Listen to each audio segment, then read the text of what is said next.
Welcome to the listening window, where English practice meets powerful storytelling.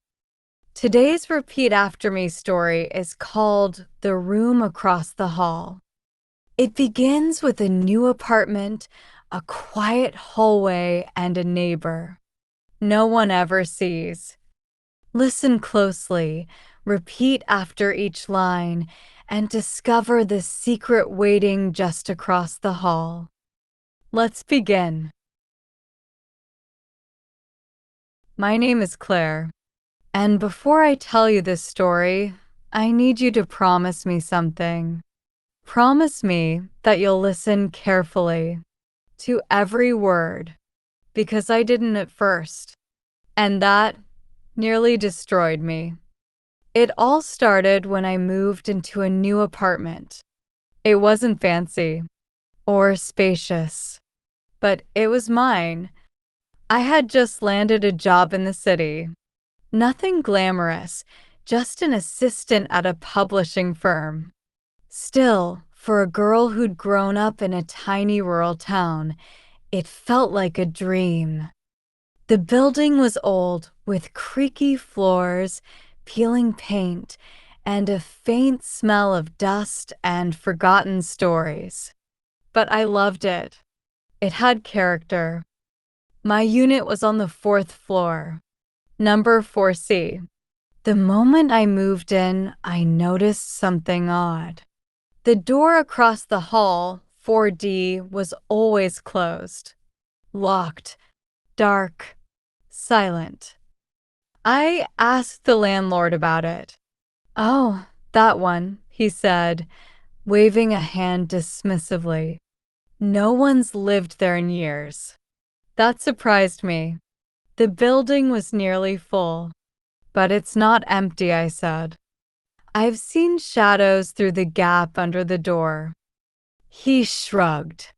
"Probably your imagination. Old buildings do that." But I wasn't imagining it. Some nights I heard soft footsteps, like pacing. Other times a faint tapping sound, like someone knocking, but not on the door, on the walls. One evening, I got home late from work.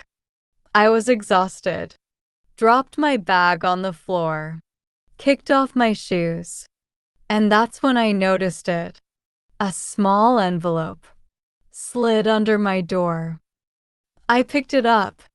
There was no name, no return address, just a note, handwritten, in shaky letters.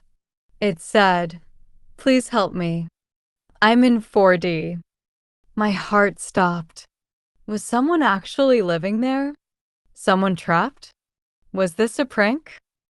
I didn't know, but I couldn't ignore it.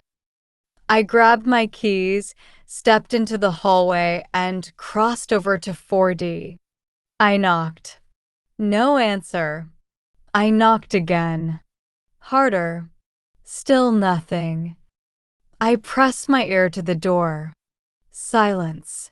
Then, faintly, a whisper. "Claire." I jumped back. How did they know my name? I ran to get the landlord.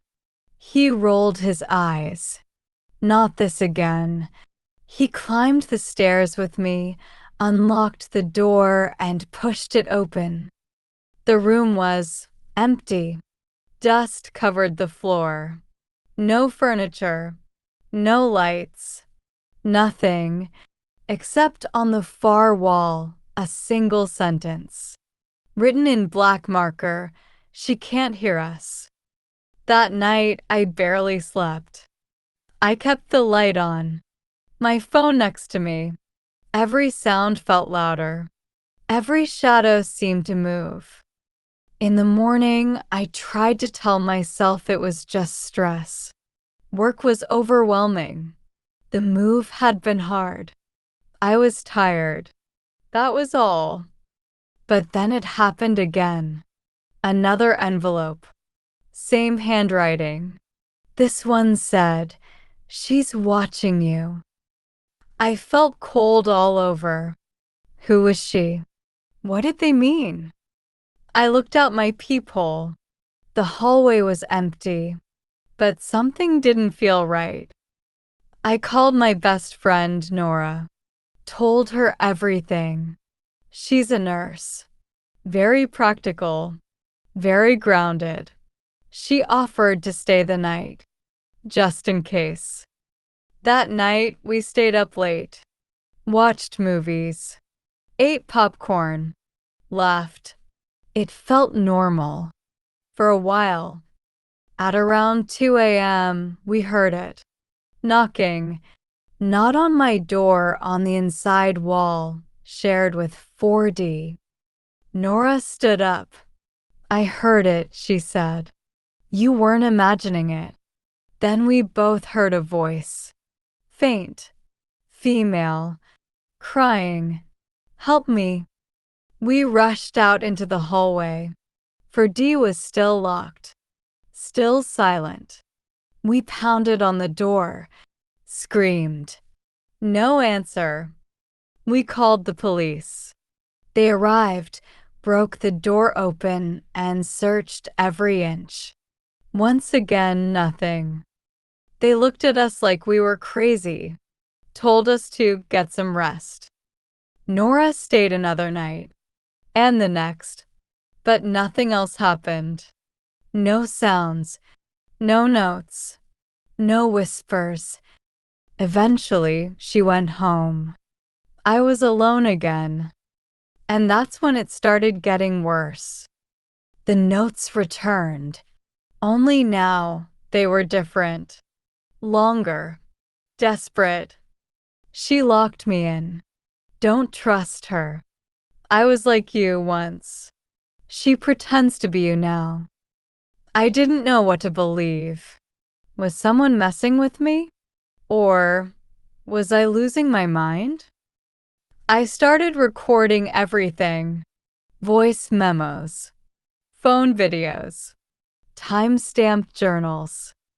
One day, I looked through an old box of mail from the building management, and I found something strange.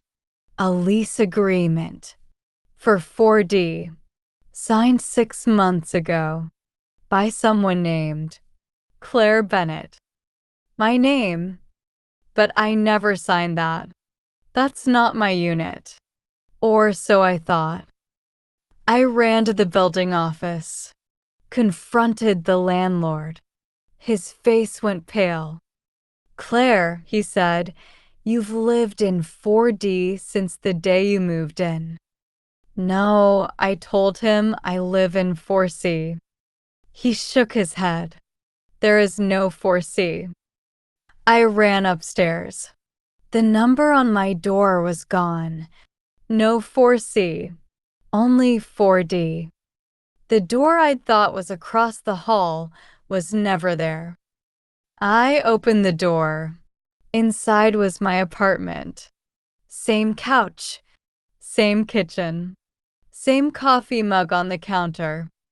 But something was off. Everything was mirrored, reversed. On the wall, a mirror hung crookedly. I stepped closer. My reflection didn't move. It just stared, smiling. Then she spoke. You finally figured it out. I backed away. Who are you? I'm you, she said. The real you. The room began to shift. The walls melted into gray. Voices whispered from every corner. You were the one trapped, she said. I just took your place. The notes. They weren't from someone else. They were from me. From the version of me locked in the mirror, trying to escape.